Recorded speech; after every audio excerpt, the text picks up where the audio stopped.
Baik, dan contoh Nabi yang terbaik, kalau kita bertanya, ya Rasulullah, kami lakukan apa ya? Apakah salat, atau puasa, atau sedekah, dan sebagainya? Kata Nabi, kalau kita berat untuk mengerjakan banyak hal, coba kerjakan satu amalan yang dengan amal itu, umumnya amal yang lain akan mengikuti. Ya, sekali mendayung, 2, 3, jangan ke pulau dulu, 2, 3 amal kita dapati, gitu kan? Pulau banyak itu ya, ada 13.677 pulau di Indonesia. Itu belum termasuk Pulau Gebang dan Pulau Gadung. Ya,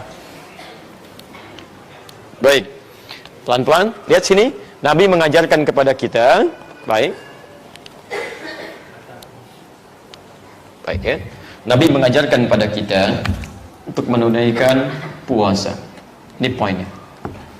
Jadi kalau sudah masuk Sya'ban, Nabi berpuasa. Ini satu amalan yang bila dikerjakan rumus dari Nabi-nya bisa mengundang amalan lain untuk dikerjakan, dilakukan. Ya. Umumnya kalau Anda tidak sedang puasa, umumnya jangankan salat sunnah, salat fardu sedikit terlambat karena getaran ke hatinya masih kurang. Tapi kalau Anda sedang puasa, jangankan salat fardu, ketinggalan salat sunnah, sudah menyesal itu. Ada yang hilang. Anda sedang puasa, selalu Anda punya keinginan baca Al-Quran. Kalau tidak puasa, belum tentu.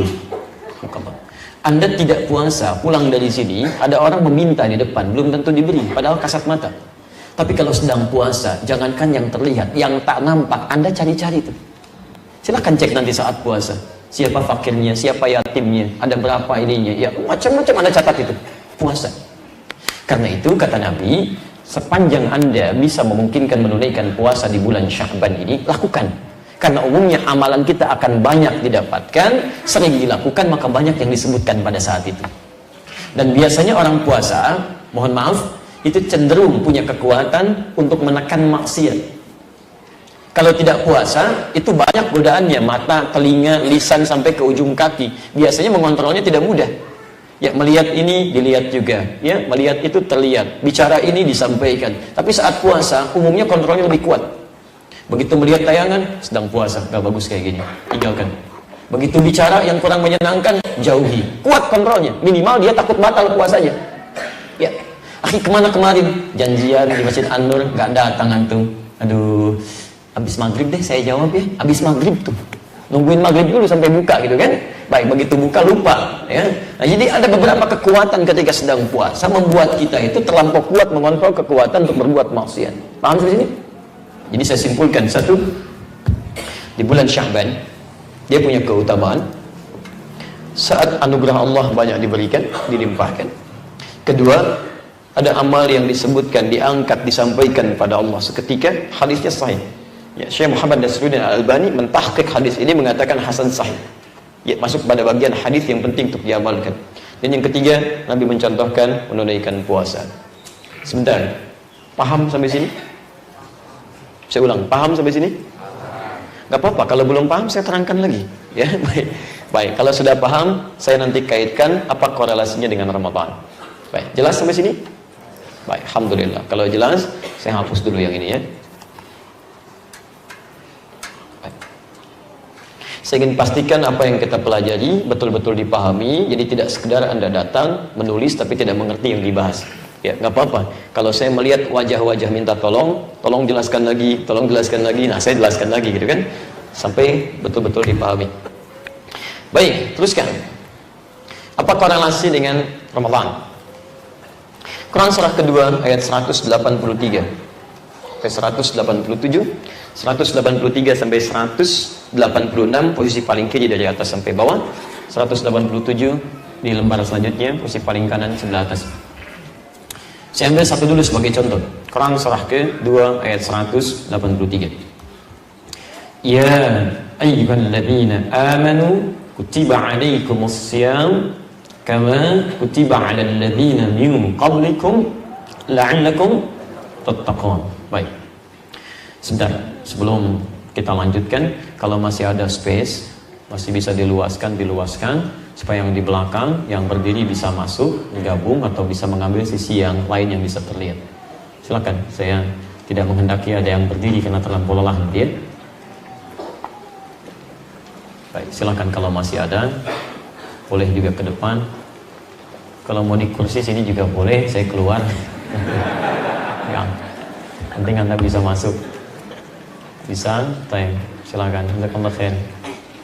Quran surah ke-58 ayat ke-11, posisi paling kanan sebelah bawah.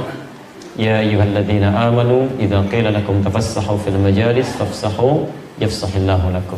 Hai orang-orang yang beriman, jika dikatakan luaskan majlis, masih ada peluangnya, silahkan luaskan. Orang yang bisa meluaskan tempat untuk orang lain, maka Allah akan berikan anugerah dengan meluaskan jalan hidupnya, bukan cuma di majlis. Baik, tapi kalau sudah penuh, maka duduklah di tempat Anda bisa mendapatinya. Teruskan.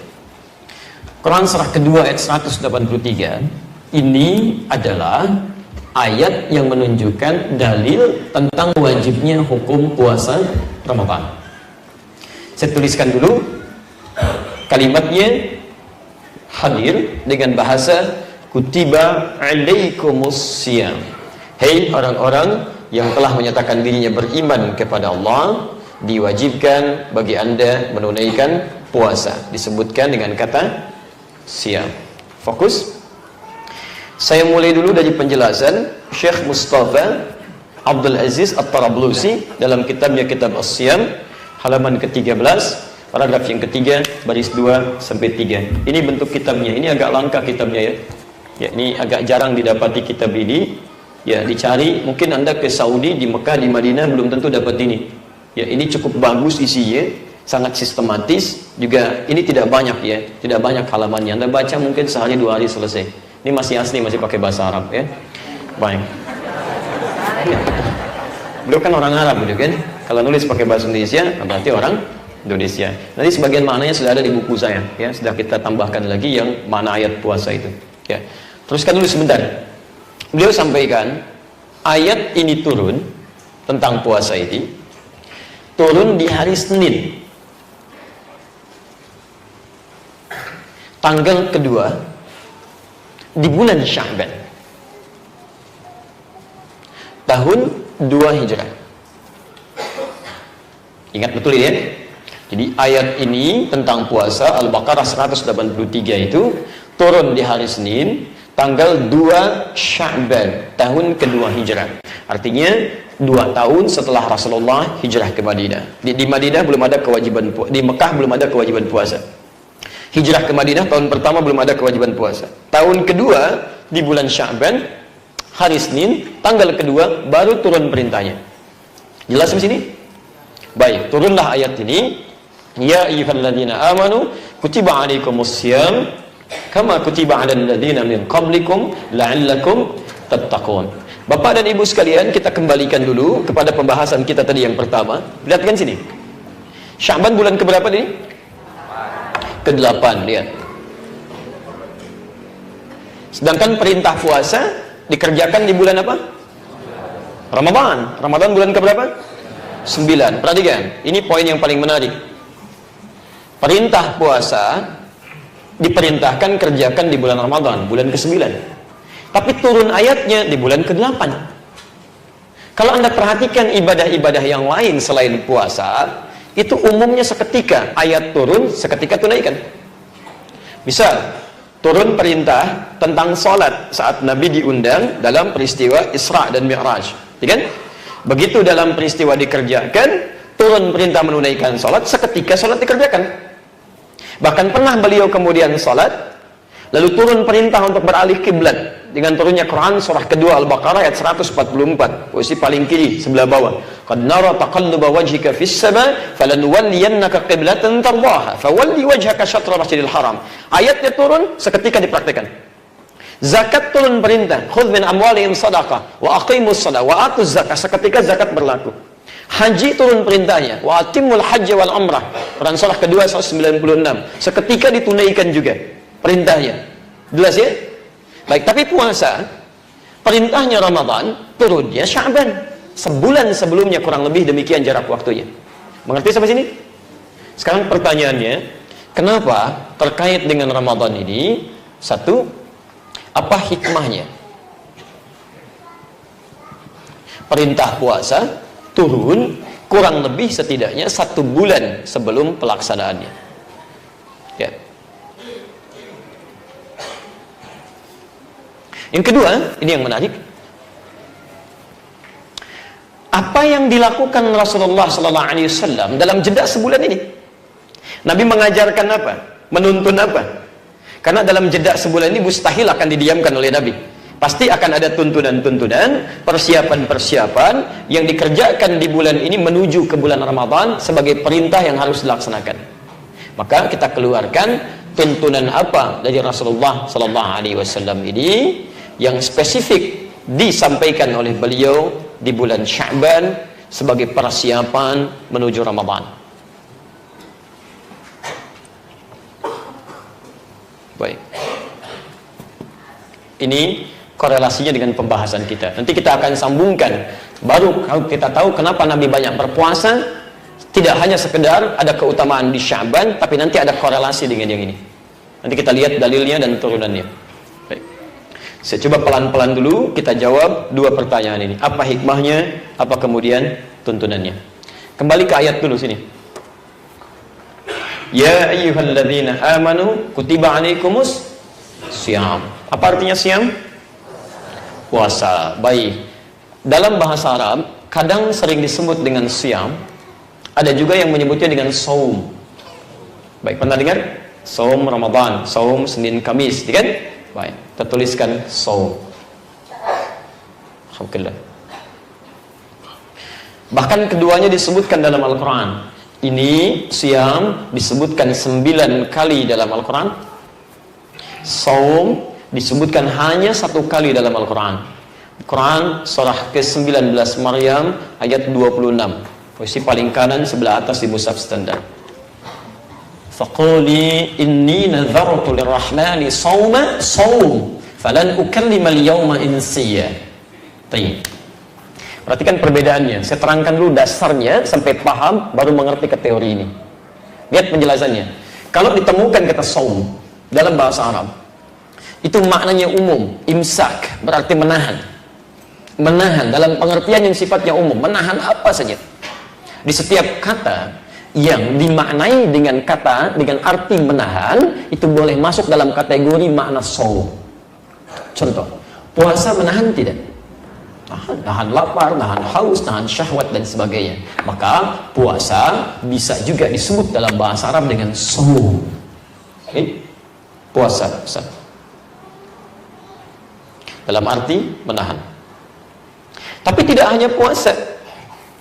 Dalam pengertian nahan lapar, haus, syahwat dalam pengertian syariat. Saya cuma sekedar nahan minum pun tapi masih makan, itu bisa disebut saum. Saya nggak mau minum seharian hari ini, tapi masih makan, itu saum. Atau saya makan, saya minum, tapi saya nggak mau bicara seharian, itu saum. Seperti Maryam alaihissalam, beliau mengandung, melahirkan Nabi Isa alaihissalam. Setelah melahirkan itu, beliau kemudian mulai muncul kegundahan dalam hatinya. Saya akan kembali ke keluarga saya, ke kampung halaman saya. Ya, lantas bagaimana nanti menghadapi mereka kalau mencemooh saya? Sebab saya ini tidak menikah, maksudnya belum menikah sampai saat itu. Ya, kemudian tidak pernah disentuh oleh laki-laki manapun. Walam yamsasni bashar. Tidak menikah, tidak disentuh laki-laki manapun, bisa mengandung, melahirkan. Nanti kalau dituduh dicemooh orang-orang, saya jawab apa? Maka diadukanlah kepada Rabbul Alamin. Ya Allah, bagaimana kalau terjadi begini? Maka turunlah firman Allah Subhanahu wa taala, diabadikan di Quran surah 19. Maryam menyebut namanya ayat ke-26. Faquli, tanamkan pada hatimu, yakinkan. Inni nazartu lirrahmani sauma. Saya sedang bernazar pada Allah yang Maha Rahman untuk saum. Apa saumnya? Bukan makan dan minum. Karena di ayat sebelumnya Maryam makan. Menggoncangkan pohon kurma, jatuh buah kurmanya, beliau makan. Beliau juga minum dari air di sekitarannya. Jadi masih makan, masih minum. Cuma falan ukallimal yauma insiya. Saya nggak akan bicara pada orang-orang saat ini. Jadi kalau ada orang tanya, gak usah jawab Maryam, kamu saum, tunjuk aja bayinya. Biar bayinya yang bicara langsung. Di mukjizat Nabi Isa nanti, beliau dilahirkan dan bisa bicara kepada orang banyak. Inni Abdullah, saya hamba Allah. Terus diterangkan sampai ayat 33-nya. Jadi di sini Quran ingin menjelaskan saumnya Maryam bukan saum makan dan minum, tapi saum dari bicara. Boleh. Ya, Anda nggak mau bicara sama teman hari ini, masya Allah, diam aja. Kamu kenapa diam aja? Saya lagi saum, nggak mau bicara sama kamu. Masya Allah. Kok itu bicara? Contoh. Masya Allah. ada aja ya. Baik. Nah, jadi ini bagian pertama. Nah, kalau Anda ingin kemudian pahami saum dengan batasan, puasa dalam arti menahan, tapi secara syariat. Dalam pengertian ketentuan agama, yang ada aturannya, tidak bebas. Ada ketentuannya, ada hukumnya yang membedakan puasa ini dengan puasa-puasa yang lainnya. Mungkin sebelum ayat ini turun, yang lain sudah ada puasa. Umat Yahudi sudah puasa, Nasrani sudah puasa, orang-orang Egypt juga puasa. Nah, apa perbedaan puasa di sini dengan puasa yang lainnya? Seperti apa gambaran hukumnya? Apa ketentuannya? Kalau Anda ingin spesifik menyebut puasa dalam pengertian syariat, maka yang dimaksud katanya bukan saum dalam hal ini, tapi spesifik disebut dengan siam. Jelas ya? Nah, pertama, saya ingin tunjukkan betapa indahnya bahasa Quran. Kalau ini bukan firman Allah, mustahil ada kalimat-kalimat begini. Karena orang Arab biasa umumnya menyebut luas saja, supaya nggak mau capek, saum gitu kan. Tapi Allah ketika menurunkan ayat, mustahil menyebutkan satu huruf pun kecuali detil maknanya. Ini menunjuk ke sini, ini menunjuk ke sini. Wahyu pertama turun, Iqra. Tapi setelah wahyunya banyak turun, berubah jadi utslu, jadi tilawah. Beda penekanannya, diksinya lain. Ketika menurunkan kata dengan nama siam, artinya puasa yang dimaksudkan bukan puasa bebas, tapi ada aturannya, ada ketentuan yang harus dipelajari, dipahami, sampai dilaksanakan dengan baik. Mengerti sampai sini? Kalau ayatnya turun dengan kata saum, nanti aneh-aneh orang puasanya. Kutiba alaikumus saum. Yang satu nggak mau bicara, ya kan? Yang satu nggak mau makan, satu nggak mau minum. Ini kalau sudah begini, maka tidak ada penafsiran yang lain, ada ketentuannya. Nah, Bapak dan Ibu sekalian, sekarang perhatikan. Tadi fokus ayat ini turun kapan? Sya'ban. Tanggal berapa? Kalau 2 itu di awal, di akhir? Di awal. Anda bisa bayangkan nggak? Kalau ayat ini turun di akhir bulan Sya'ban, tanggal 29. Turun ayat, besok puasa ya. Nggak tanggung-tanggung, sebulan.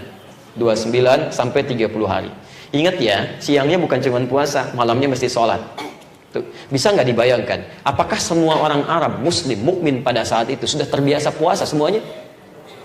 Belum tentu. Maka mereka perlu mendapatkan pencerahan dulu, perlu ada pembiasaan dulu.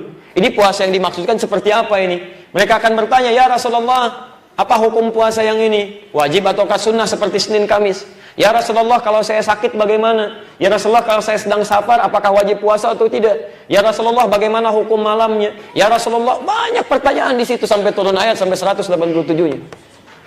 Taib. Bagaimana bisa menjelaskan ketentuan ayat itu kalau masanya begitu cepat?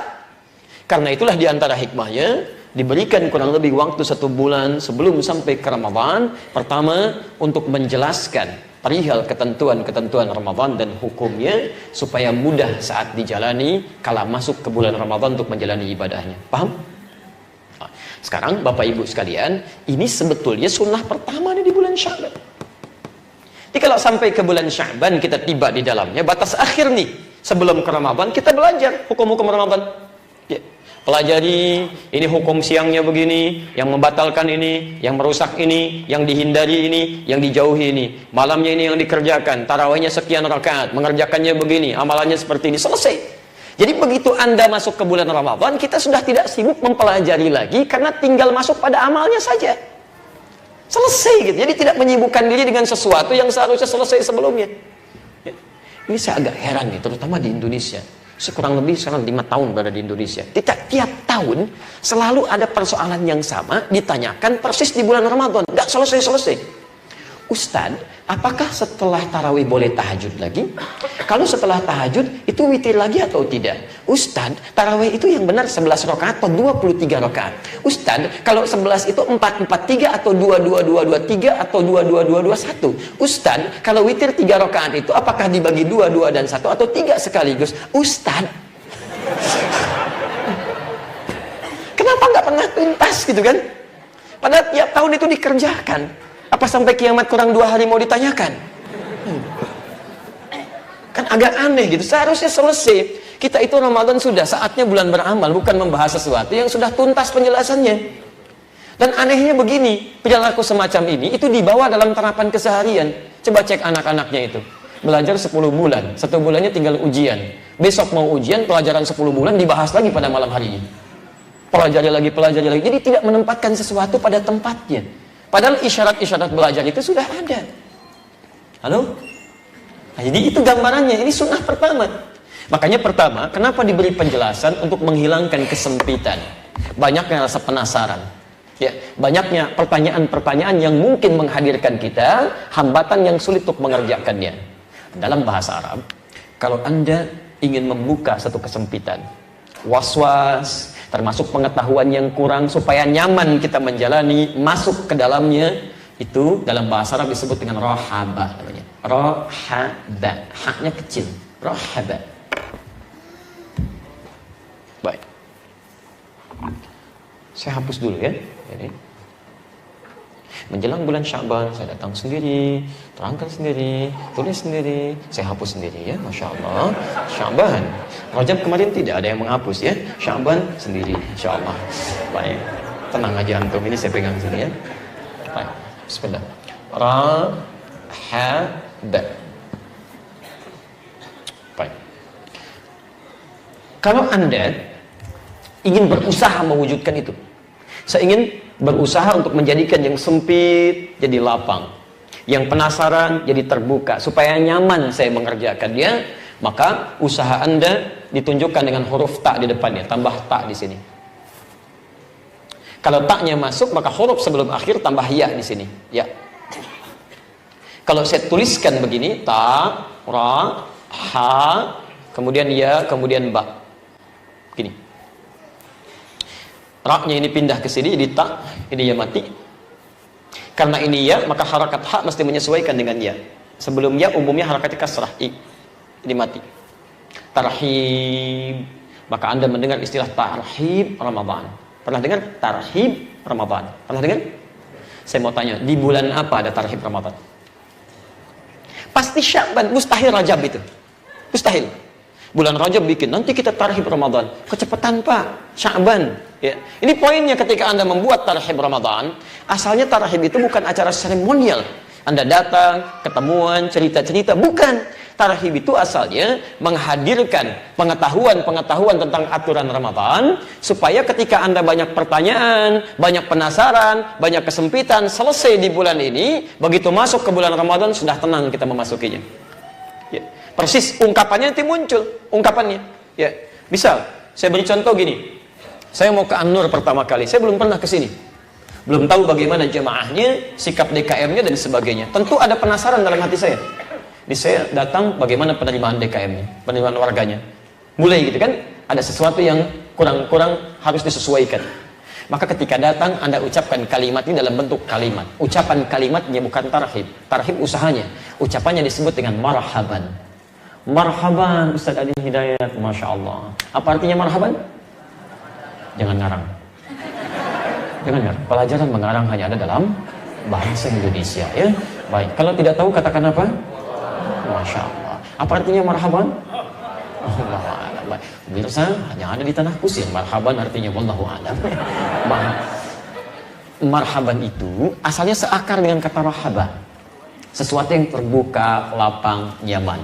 Jadi kalau kita ucapkan marhaban, asal katanya bukan selamat datang. Asal katanya, Masya Allah, marhaban, silahkan senyamannya. Ya, silahkan senyamannya. Ditambah biasanya dengan ahlan wa sahlan. Apa artinya ahlan wa sahlan? Pertanyaan pertama, kencang jawaban, salah. Ya. Kedua, agak pelan, keliru. Yang ketiga, nggak ada yang jawab. Masya Allah. Ahlan wa sahlan juga artinya bukan selamat datang asalnya. Dari kata ahli, keluarga.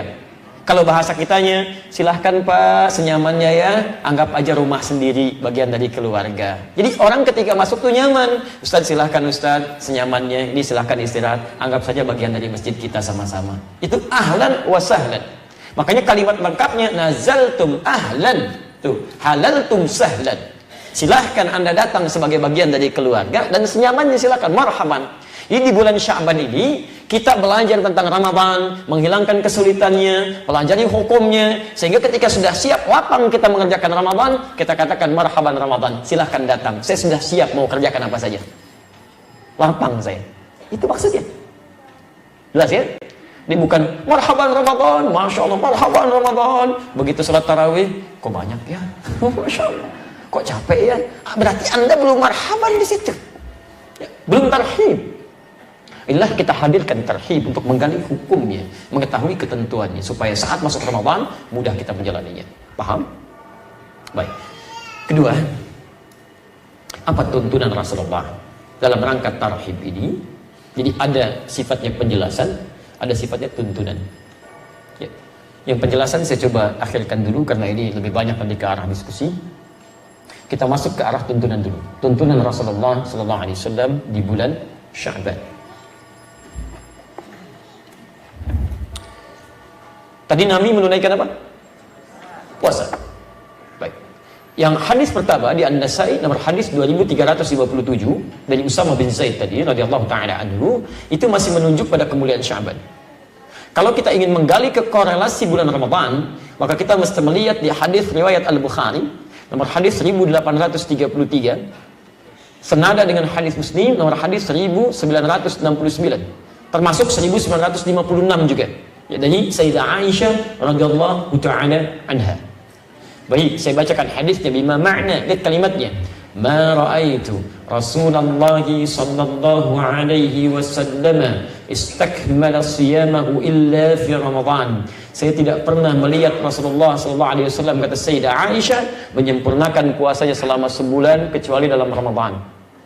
Wa ma yakthuru siyamahu minhu illa Sya'ban. Dan saya tidak pernah menyaksikan beliau banyak mengerjakan puasa sunnah, banyak mengerjakan puasa sunnah kecuali di bulan Sya'ban. Perhatikan di hadis kedua ini. Pada yang pertama cuma disebutkan Nabi memperbanyak puasa.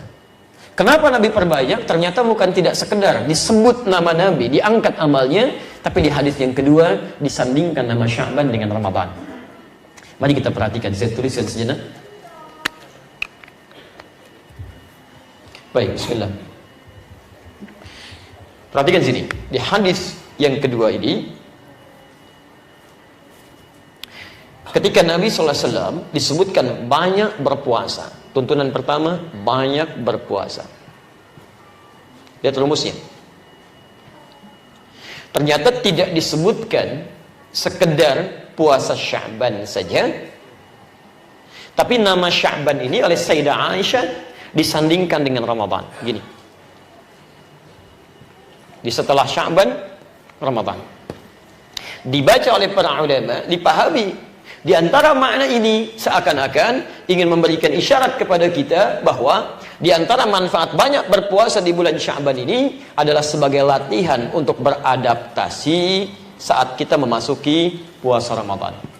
Kenapa Nabi menuntun kita untuk banyak berpuasa di bulan Sya'ban? Salah satunya supaya tubuh kita secara biologis, keadaan diri kita itu bisa beradaptasi ketika masuk ke bulan Ramadan. Jelas di sini?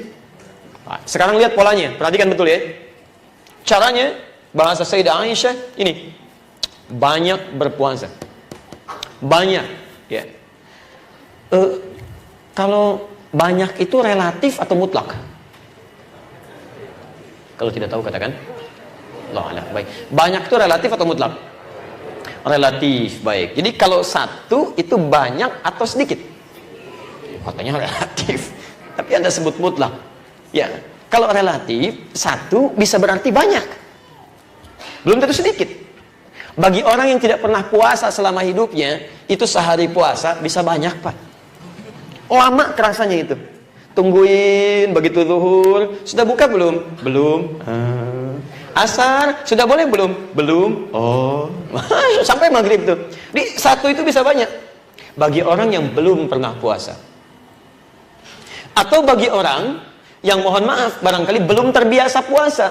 Dia pernah puasa Senin sekali, kadang-kadang Kamis, tiba-tiba mesti puasa selama sebulan, kan? Pernah sekali, tapi barangkali belum bisa sepenuhnya untuk menunaikan puasa secara total. Maka ini pun bisa relatif jumlahnya. 2 bagi dia banyak, 3 bagi dia banyak, dan seterusnya. Nah, sekarang pertanyaan saya, mohon maaf, apakah semua orang Islam saat ayat puasa diturunkan semuanya sudah terbiasa puasa? Belum tentu. Ada yang biasa Senin Kamis, ada yang tahu puasa Asyura, ada yang Yaumul Bid, tapi umumnya belum banyak yang terbiasa selama sebulan penuh. Maka bagi orang-orang seperti ini, Bapak Ibu, pulanglah ke rumah. Lihat. Mungkin Anda orang tua sudah terbiasa, Senin, Kamis, bahkan puasa Daud, sehari puasa, sehari tidak. Tapi anak kita belum tentu kan? Mungkin tahun ini, dia balik usianya. Bahkan sebelumnya belum pernah puasa. Mungkin tahun ini, ada yang masuk Islam. Sebelumnya belum pernah puasa. Bagaimana kemudian dia bisa menyesuaikan untuk puasanya? Kata Nabi, latihan di bulan Sya'ban. Karena Ramadan tahun ini bukan latihan untuknya, sudah wajib dia puasa. Kalau dia bocor di bulan ini, di tahun yang ini, maka tahun depan atau bulan selanjutnya di tahun yang sama dia mesti mengganti. Maka di bulan Sya'ban ini mulai berlatih. Latihannya kata Nabi jangan dipaksa, pelan-pelan. Lihat isyaratnya. Adik mulai mau puasa hari ini, yuk besok yuk puasa nak ya, ajak hari Senin karena umumnya banyak orang puasa supaya lebih ringan. Jadi kalau anaknya puasa, bapak ibunya ikut puasa sekeluarga semua. Kasih contoh. Mamanya walaupun sedang tiba masa waktu liburnya, headnya, nggak apa-apa, tahan aja dulu makannya. Cari tempat yang khusus. Di begitu kemudian mereka puasa, nggak apa-apa. Hari pertama Senin nanti, misalnya kan lusa tanggal 11 Sya'ban dia kuat sampai zuhur, nggak ada masalah. Berikan apresiasi, Masya Allah, dulu mama seusia adik ini belum bisa seperti adik. Mama jam 10, adik sudah sampai zuhur, Masya Allah. Itu kan luar biasa. Teruskan, hari Selasa atau ambil misalnya jeda dulu, Rabu, puasa lagi, dia mulai sampai asar. Kamisnya, mulai dia sampai maghrib. Teruskan sampai dia terbiasa. Maka ketika masuk ke bulan Ramadan, adaptasinya sudah lebih baik lagi dan mudah menunaikan puasa Ramadannya. Jelas sampai sini? Maka silakan hidupkan. Siangnya, tingkatkan puasanya, ya kita bisa mulai misalnya jeda besok istirahat, Senin puasa. Kalau sudah terbiasa, ambil puasa Daud, kan perbanyak puasanya. Senin puasa, Selasa tidak, Rabu puasa, Kamis tidak, istirahat. Ya silahkan Daud. Tapi kalau Anda ingin puasa diperbanyak, misalnya lebih daripada itu boleh. Tapi ada jeda istirahat. Senin puasa, Selasa tidak, Rabu, Kamis puasa, silahkan. Jumat istirahat. Yang penting banyak. Ya, perbanyak ini bukan pada kuantitasnya semata, tidak, tapi untuk membiasakan fisik kita supaya saat masuk Ramadan itu nyaman. Ya, terkhusus mohon maaf, terkhusus bagi yang masih punya utang qada puasa atau ada nazar yang belum ditunaikan, maka akan yang terbaik bila bulan ini dimaksimalkan sebelum tiba Ramadannya. Mengerti sampai sini? Baik, saya percepat ya, saya sedikit lebih cepat. Kalau puasa waktunya siang atau malam? Siang. Ingat ya, terangkan pada anak kita yang baru tumbuh berkembang ya. Nah, puasa ya, boleh nggak puasanya malam aja? Masya Allah, biar tidur subuh buka gitu kan. Masya Allah, sampaikan siang untuk puasa. Baik, sedangkan Sya'ban bulan Ramadan. Kalau siangnya puasa, malamnya apa yang dilakukan?